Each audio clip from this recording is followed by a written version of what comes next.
It is my pleasure to welcome the author of the Spoon River Anthology, Edgar Lee Master.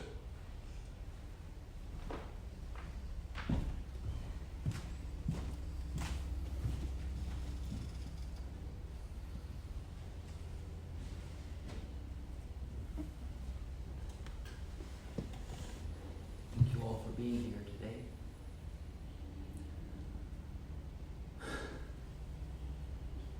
To say the least, I wanted to reveal a piece I haven't often wrote in the past, called Flossie Cabanis. Flossie was a real woman in my life. The night I first saw her at Bindle's Opera House in the village, she was so illuminated against the banister, which did not complement what she was there in the village. And what she dreamed of what she would have would be such a big step that I tried to kill, because I didn't want this person who had become my closest friend, my absolute true love, to go. But her ambition had fired. It was like a machine of a car ready to go. She tried to take it because she was so inspired by what she saw. When we saw East Lynne together, me and my friend,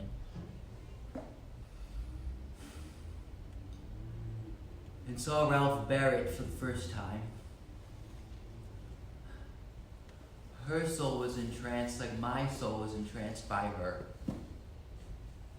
That which I've never ever spoken or even revealed to her. And she was so taken by everything that he was, because he was everything that I could never be. Free, beautiful, handsome. She never... It was so... We were such good friends. I never revealed to her what I felt, but she was so entranced. Even the night that we saw her, she runs backstage in the opera house, and I was so forgotten. So forgotten. And by destiny, Ralph Barrett and Flossie Cabanis were together. This is really my most sentimental poem. But beyond the words that she had there, I never quite revealed what really happened. Because as she ran off to New York, ran off to Broadway, life took it out on the two of them. Two young lovers in love. And it all got a whole lot worse from there, I promise you. Oh, Flossie. He took East Lynne back to New York and failed there. Oh, I could have wished for that. Could have wished for that any day. But then he vanished on her. He vanished on the woman I would have never vanished for if I had been brave enough to just tell her how I felt. I was 16. I was 16. So afraid. When he vanished on her, so waned her talent. So waned her talent. Until he eventually showed back up again, hanging from a noose in her apartment. And that ruined her right then and there. She trailed back home, complete and utter broken failure of a human being. Broken. Every ounce of beauty that she was dead. So Ralph killed us both, and as I will explain, he killed us both.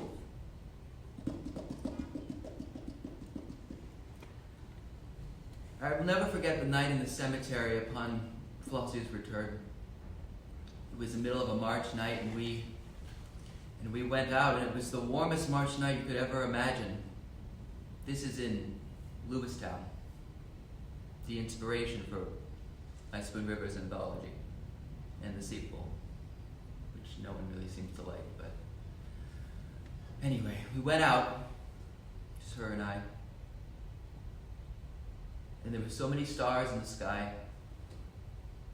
that the light from the stars lit us. There wasn't even a moon. And this should have been the moment I really confessed what I felt. Something held me back. But she was so changed. And as we walked through the Oak Hill Cemetery, we looked upon every tombstone. Well, she did. I trailed behind. It was so weird how she was walking ahead of me. So not like my friend. She came around the corner where the hill looks up. And she looked at it, and in a voice that was not hers, but I cannot do justice to this day, said, "From all these broken souls, there are no kindred spirits." She felt that there was not a single person in that cemetery who had what she had happened to her. Her brokenness was unmatched in her eyes.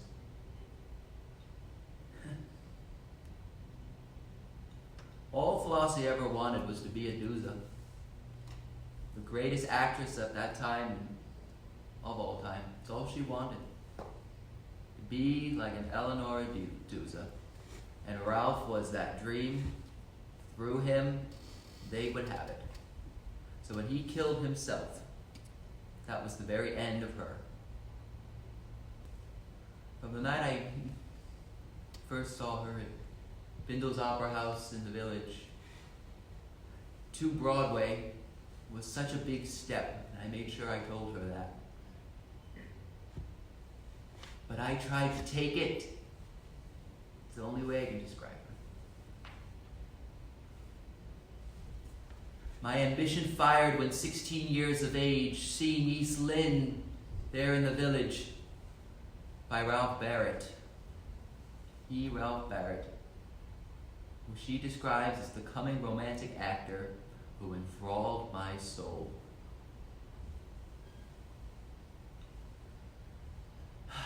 And she would say that true, she trailed back home a complete and utter broken failure, but only because life broke him and broke him also.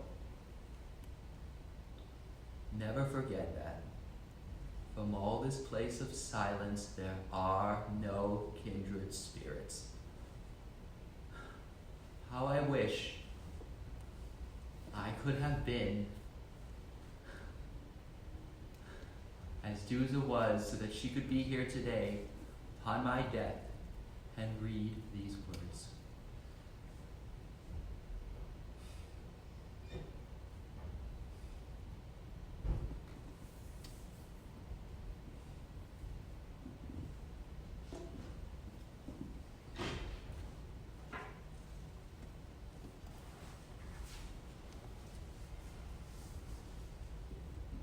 Flossie Cabanis. From Bindle's Opera House to Broadway is a great step, but I tried to take it. My ambition fired when 16 years of age, seeing East Lynne here in the Village by Ralph Barrett, the coming romantic actor who enthralled my soul. True, I trailed back home a broken failure when Ralph disappeared in New York, leaving me alone in the city, but life broke him also. In all this place of silence, there are no kindred spirits. How I wish Dooza could stand amid the pathos of these quiet fields and read these words.